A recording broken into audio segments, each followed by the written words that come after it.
ആ പോസ്റ്റിൽ കാവിക്കൊടി പോയി ദേശീയ പതാക വന്നായിരുന്നു. പാകിസ്ഥാൻ ചേരുന്ന അഖണ്ഡം പോയി നമ്മുടെ ഒറിജിനൽ ഭൂപടം വന്നായിരുന്നു. പിന്നെ അത് വാർത്തയപ്പോൾ അത് മാറി.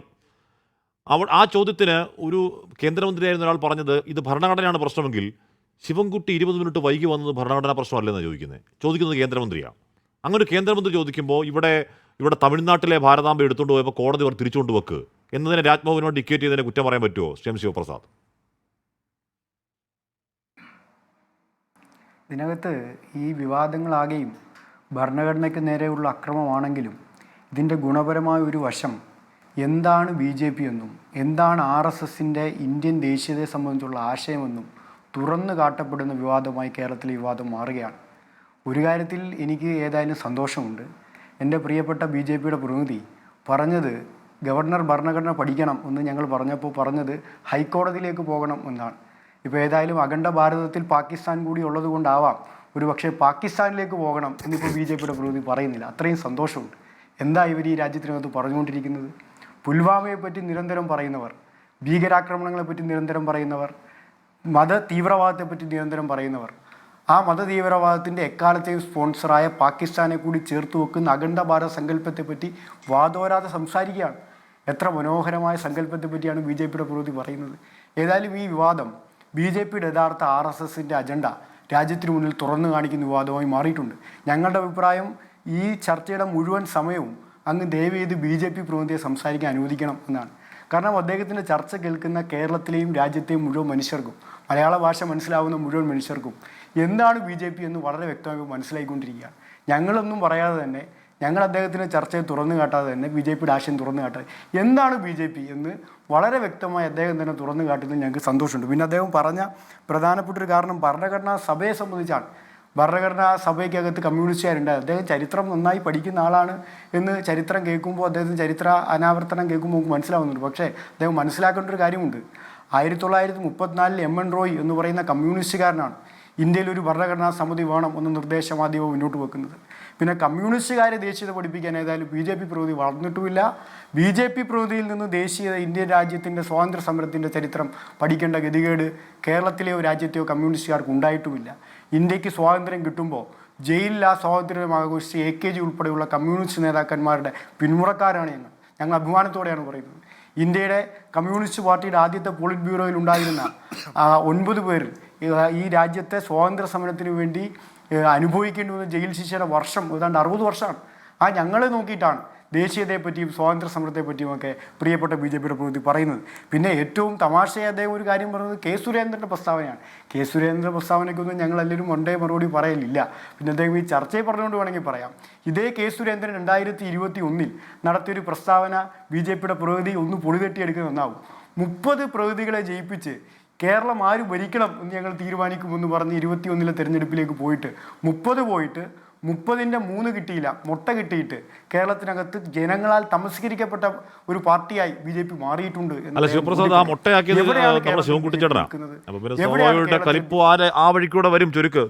അതെ, അതുകൊണ്ടാണ് ശിവൻകുട്ടിയോട് വൈരാഗ്യം. അതുകൊണ്ടാണ് കേരളത്തിലെ വിദ്യാഭ്യാസ മന്ത്രിയായ V. ശിവൻകുട്ടിയോട് ഇവർക്ക് വൈരാഗ്യം. അദ്ദേഹം ചെയ്ത തെറ്റെന്താണ്? ഈ രാജ്യത്തിൻ്റെ ഭരണഘടന ഉയർത്തിപ്പിടിച്ചത് ഇവർക്ക് തെറ്റായി തോന്നിയേക്കാം. പക്ഷേ ഈ രാജ്യത്തെ മനുഷ്യർക്ക് അദ്ദേഹം ചെയ്ത് 100% ശരിയാണ് എന്ന അഭിമാനത്തോടെ ഞങ്ങൾ പറയുകയാണ്. SFയുടെ പഴയ സംസ്ഥാന സെക്രട്ടറിയാണ് പ്രിയപ്പെട്ട V. ശിവൻകുട്ടി. ഇന്ന് ഞങ്ങളോടൊപ്പം കോഴിക്കോട് ഉണ്ടായിരുന്നു. അദ്ദേഹം ഏറെ അഭിമാനത്തോടെയാണ് ഞങ്ങൾ SFയുടെ പരിപാടിയിലേക്ക് അദ്ദേഹം സ്വാഗതം ചെയ്തത്. കാരണം ഈ RSS നടപ്പിലാക്കുന്ന സംഘപരിവാര അജണ്ടയെ 2021 കേരളത്തിൽ പരാജയപ്പെടുത്തി കേരളത്തിൻ്റെ നിയമസഭയിലേക്ക് വന്ന ആളാണ് V. ശിവൻകുട്ടി. അദ്ദേഹത്തെ വിദ്യാഭ്യാസ വകുപ്പ് ഏൽപ്പിക്കുമ്പോൾ ആ ഏൽപ്പിച്ച വിദ്യാഭ്യാസ വകുപ്പിനെ കേരളത്തിലെ വികസന മോഡലിൻ്റെ ഏറ്റവും പ്രധാനപ്പെട്ട കോർ ഹാർട്ടായി മാറ്റിയിട്ടാണ് അദ്ദേഹം ഇന്ന് വിദ്യാഭ്യാസ വകുപ്പ് കൈകാര്യം ചെയ്തുകൊണ്ടിരിക്കുന്നത്. അദ്ദേഹത്തെ ആക്രമിക്കുക ഞങ്ങൾ കൃത്യമായി പറയാം, ഇത് RSSൻ്റെ അജണ്ടയാണ്. ഇപ്പോൾ തുടക്കത്തിലെ ചർച്ചയിൽ അദ്ദേഹം പറഞ്ഞല്ലോ, ഇത് അക്കാഡമിക്കായി RSS തയ്യാറാക്കുന്ന പദ്ധതിയാണെന്ന്. എനിക്ക് തോന്നുന്നു അറിയാതെ അദ്ദേഹത്തിൻ്റെ വായിൽ നിന്ന് സ്പിറ്റ് ഓഫ് എ ടങ് ആയി വന്നതാണ് എന്ന് ഞാൻ കരുതുകയാണ്. അക്കാഡമിക്കായി, സത്യത്തിൽ അതാണ് ശരി, അക്കാഡമിക്കായി 2014 BJP അധികാരത്തിലെത്തിയ നാൾ മുതൽ രാജ്യത്തിനകത്തെ RSS നടപ്പിലാക്കിക്കൊണ്ടിരിക്കുന്ന സംഘപരിവാരവൽക്കരണത്തിൻ്റെ കേരളത്തിലെ പുതിയ മുഖമായിട്ടാണ് ആർലേക്കർ സൃഷ്ടിച്ചുകൊണ്ടിരിക്കുന്ന വിവാദങ്ങളെ നാം കാണുന്നത്. ആ വിവാദങ്ങളിൽ ഇന്ന് എത്തി നിൽക്കുന്നത് ഇന്ത്യയുടെ ദേശീയ പതാകയിലാണ്. ഇന്ത്യയുടെ ദേശീയ പതാകയുടെ ചരിത്രം നമുക്കെല്ലാവർക്കും അറിയാമല്ലോ. 1950 മുതൽ 2002 വരെ RSSൻ്റെ ഒരു കാര്യാലയത്തിലും ഈ പറയുന്ന ദേശീയ പതാക ഉയർത്താത്തവരാണ് ഇന്ത്യൻ ദേശീയതയുടെ ഏറ്റവും പ്രധാനപ്പെട്ട വക്താക്കൾ എന്ന് ചരിത്രത്തെ ഓർമ്മപ്പെടുത്തി നമുക്ക് ഓർത്തെടുക്കേണ്ടതായി വരും. 2001 3 ചെറുപ്പക്കാർക്കെതിരെ BJP കൊടുക്കുന്ന ഒരു കേസുണ്ട് നാഗ്പൂരിൽ. ബലമായി നാഗ്പൂരിലെ RSS കാര്യാലയത്തിൽ കടന്നു ചെന്ന് ദേശീയ പതാക ഉയർത്തി എന്നതാണ് അന്ന് BJP നേതാക്കന്മാർ കൊടുത്ത കേസ്. അപ്പോൾ ഇതെല്ലാം നാം ഒന്ന് ഓർത്തെടുക്കേണ്ടതായിട്ടുണ്ട്. രാജ്യത്ത് ദേശീയ പതാക പോയിട്ട് നല്ല കാര്യം. നമ്മൾ ഈ അഖണ്ഡ ഭാരത സങ്കല്പം നല്ലതാണ്. കാരണം എന്താണ്, ഇഷ്ടമല്ലാത്തൊരു പാകിസ്ഥാനിലോട്ട് പോകുന്നു പറയില്ലോ. കാരണം നമ്മുടെ കൂട്ടത്തിലുള്ള അഖണ്ഡ ഭാരതമാണല്ലോ. അപ്പോൾ നമ്മളൊക്കെ ഒന്നാണ് എന്ന ആശയം നല്ല കാര്യമാണ്. ദിനു ഇവിടെ നേരത്തെ ശ്രീ VP ശ്രീവന്ദനാഭൻ പാലക്കാട്ടെ ശിവരാജന്റെ പ്രസ്താവനയെ ഏതാണ്ട് തള്ളിപ്പറഞ്ഞെങ്കിലും ശിവരാജൻ RSSന്റെ കേരളത്തിലെ പ്രധാനപ്പെട്ട ആദ്യകാല നേതാക്കളിൽ ഒരാളാണ്. BJPയുടെ ദേശീയ നേതാവായിരുന്ന അടുത്ത കാലത്തൊരു ഇപ്പോഴാണെന്ന് എനിക്കറിയില്ല കേട്ടോ. അവർ മുതിർന്ന നേതാവാണ്. അദ്ദേഹം മനോരമ ന്യൂസിന് കൊടുത്ത ഒരു ബൈറ്റിൽ ഞാൻ കേട്ടത് അദ്ദേഹം പറയുന്നത് ഇവിടെ നരേന്ദ്രമോദിയെ നിയമിച്ചത് RSSന്റെ അജണ്ട നടപ്പാക്കാനാണ്. ശിവരാജനെ അവിടെ നഗരസഭയിൽ നിയമിച്ചത് RSSന്റെ അജണ്ട നടപ്പാക്കാനാണ്. ഗവർണറെ രാജ്ഭവനിൽ നിയമിച്ചത് RSSന്റെ അജണ്ട നടപ്പാക്കാനാണ്. ദേശീയ പതാക മാറ്റണം, കാവിക്കൊടിയാക്കണം എന്ന് പറഞ്ഞാൽ ഞാൻ പറയുന്നത് ഒരു ജനാധിപത്യ രാജ്യത്ത് തുറന്ന് ഇപ്പോൾ അവരുടെയൊക്കെ ഉള്ളിലുള്ള കാര്യമായിരിക്കും ദേശീയ പതാക മാറ്റി എന്താണ് കാവിക്കൊടിയാക്കിക്കൊള്ളാം. അത് കാവിക്കൊടിയാക്കണം എന്ന് പ്രഖ്യാപിക്കാനുള്ള ആർജവം വന്നു തുടങ്ങിയോ ദിനു? നേരത്തെ ശ്രീ പത്മനാഭൻ എന്നെ മാരീജൻ എന്നൊക്കെയായിരുന്നു വിളിച്ചിട്ടുണ്ടായിരുന്നത്. മാരീജനിലൊക്കെ ചെറിയ ലൈറ്റ് വെർഷൻസ് ആണ് നിറം മാറുന്നതിൻ്റെ. എനിക്കൊന്ന് നല്ല ഒന്നാന്തര കുമ്പിടി ഓന്തുകളെ നമുക്ക് കാണാൻ വേണ്ടി സാധിക്കും. കാരണം ഇവർ ഒരിക്കലും അഖണ്ഡ ഭാരത് എന്ന് പറയും, തൊട്ടടുത്ത സമയത്ത് പ്രശ്നമായി കഴിഞ്ഞാൽ ഇന്ത്യയുടെ മാപ്പ് വെക്കും. ഇന്ത്യൻ പതാക വെക്കില്ല, കാവി പതാക വെക്കും. പ്രശ്നമായി കഴിഞ്ഞാൽ പെട്ടെന്ന് ഇന്ത്യൻ പതാക വെക്കും. ഒരു കുമ്പിഡിഫിക്കേഷൻ നമുക്ക് കൃത്യമായി കാണാൻ വേണ്ടി പറ്റും ഇവരുടെ അകത്ത്. RSSും BJPയും ബജ്രംഗ് ദളും ഒക്കെ അടങ്ങുന്ന നൂറുകണക്കിന് ഹിന്ദുത്വ സംഘടനകൾ ഞങ്ങൾ അതിൻ്റെ ഭാഗമല്ല, ഇതിൻ്റെ ഭാഗമല്ല എന്ന് പറഞ്ഞുകൊണ്ട് ഇങ്ങനെ നിറം മാറിക്കൊണ്ടേയിരിക്കും. അപ്പം മാരീജൻ്റെ ഒക്കെ 100% അടിപൊളിയായിട്ടുള്ള ഉഷാർ കുമ്പിടി ഓന്തുകളാണ് ഇവർ എന്ന കാര്യത്തിൽ എനിക്ക് യാതൊരു സംശയവുമില്ല. ഇതിൽ 2 കാര്യങ്ങളാണ്. ഒന്ന്, ഈ പറയുന്ന ഹർ ഘർമേം തിരങ്കി എന്ന് പറഞ്ഞുകൊണ്ട് ഓരോ വീട്ടിലും ദേശീയ പതാക ഉയർത്താൻ വേണ്ടി പ്രധാനമന്ത്രി നരേന്ദ്രമോദി പറഞ്ഞിട്ടുണ്ട്. നരേന്ദ്രമോദിയോടൊക്കെ എത്ര വൈരാഗ്യമാണോ ഈ പറയുന്ന RSS BJP പ്രതിനിധികൾക്കൊക്കെ. ഇവർ കാവിക്കൊടി വിട്ടിട്ട് ഇന്ത്യൻ പതാക എടുക്കുന്നില്ലെന്നേ. നരേന്ദ്രമോദി പറഞ്ഞാലും കേൾക്കില്ല എന്നാണ് ഇവർ പറഞ്ഞുകൊണ്ടിരിക്കുന്നത്. ഇവർ പറയുന്ന ഒരു ദേശീയ മുസ്ലിം ഉണ്ടല്ലോ, അബ്ദുള്ളക്കുട്ടി എന്നൊക്കെ പറഞ്ഞിട്ടുള്ള. എന്തുകൊണ്ട് ഈ ദേശീയ മുസ്ലിങ്ങൾക്ക് വേണ്ടി നിങ്ങൾക്കൊരു ഒരു തട്ടമൊക്കെ ഇട്ടിട്ടുള്ള ഒരു ഭാരതമാതാവിനെ അങ്ങ് ഉണ്ടാക്കിക്കൂടാ? അഖണ്ഡ ഭാരതത്തിന്റെ ഭാഗമായിട്ട് പാകിസ്ഥാനും ഒക്കെ ഉണ്ടല്ലോ. അപ്പൊ ഇത്തരത്തിൽ കൂടെ നിങ്ങൾക്ക് ഭാരതമാതാവിനെ ഉണ്ടാക്കിക്കൊണ്ട് ഈ പറയുന്ന ദേശീയ മുസ്ലിങ്ങൾക്കും കൂടെ നിങ്ങൾക്ക് ഒരു ആശ്വാസം കൊടുത്തുകൂടേനെ. ഇതിന് 2നും കൂടെ നിങ്ങൾക്ക് തയ്യാറാവുമല്ലോ എന്നുള്ള കാര്യത്തിൽ യാതൊരു സംശയവുമില്ല.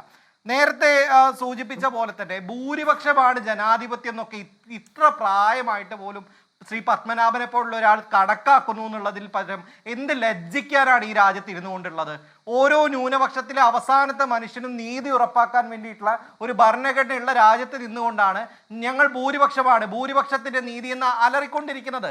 അത് കൃത്യമായ ഫാസിസ്റ്റ് സങ്കല്പമാണെന്നുള്ള കാര്യത്തിൽ യാതൊരു സങ്കല്പവുമില്ല. അദ്ദേഹം തൊട്ടു മുൻപ് അഴിച്ചുവിട്ട നുണകളുടെ കുരുക്കുകളുണ്ട്. ഞാനത് വിശദീകരിക്കാൻ പോകുന്നില്ല. വിവരം കൈത്തുമ്പിൽ എന്നാണല്ലോ പറഞ്ഞത്. വൈറൽ ശിവശങ്കർ 2025 എഴുതിയ ഒരു ആർട്ടിക്കിൾ മാത്രം നോക്കിയാൽ മതി. 1952 മാനിഫെസ്റ്റോയിൽ തന്നെ ഹിന്ദു മഹാസഭയായിട്ടും ജനസംഘമായിട്ടും യാതൊരു ബന്ധമില്ലെന്നും കൃത്യമായി സൂചിപ്പിച്ചിട്ടുള്ള അംബേദ്കറിന്റെ 52 ഇലക്ഷനെ കുറിച്ചുള്ള കൃത്യമായ രേഖകൾ ഫാക്ട് ഫൈൻഡിംഗ് ആയിട്ട് അതുണ്ട്. അപ്പൊ നിങ്ങൾ ഈ തുടർച്ചയായി കുരുത്തുവിടുന്ന നുണകളിൽ ചരിത്രബോധമില്ലാത്ത മനുഷ്യർ മാത്രമേ കുരുങ്ങുകയുള്ളൂ എന്നുള്ളത് നിങ്ങൾ കൃത്യമായി മനസ്സിലാക്കുക. എന്തുകൊണ്ടാണ് നിങ്ങളെങ്കിലും നരേന്ദ്രമോദി പറഞ്ഞ ഹർ ഘർ തിരങ്കി അനുസരിച്ചുകൊണ്ട് RSS കാര്യാലയത്തിൽ പോയ 52 വർഷങ്ങളോളമായിട്ട് ഇന്ത്യൻ ദേശീയ പതാക ഉയർത്താൻ പോലും കഴിയാത്ത നിങ്ങളാണോ ദേശസ്നേഹം എന്ന് പറഞ്ഞുകൊണ്ട് ഞങ്ങളെ പഠിപ്പിക്കാൻ വേണ്ടി കഴിയുന്നത്? എനിക്ക് ഒരൊറ്റ കാര്യത്തിലാണ് ശ്രീ പത്മനാഭനോട് നന്ദി പറയാനുള്ളത്. ചിരി ആയുസ് കൂട്ടും. ഒന്നാന്തരം കോമഡി ആയിരുന്നു താങ്കളുടെ ഇന്നത്തെ പെർഫോമൻസ് എന്നാണ് എന്റെ ആയുസ് അത്തരത്തിൽ കൂട്ടി തന്നതിൽ പ്രത്യേക മാരീജ നന്ദി.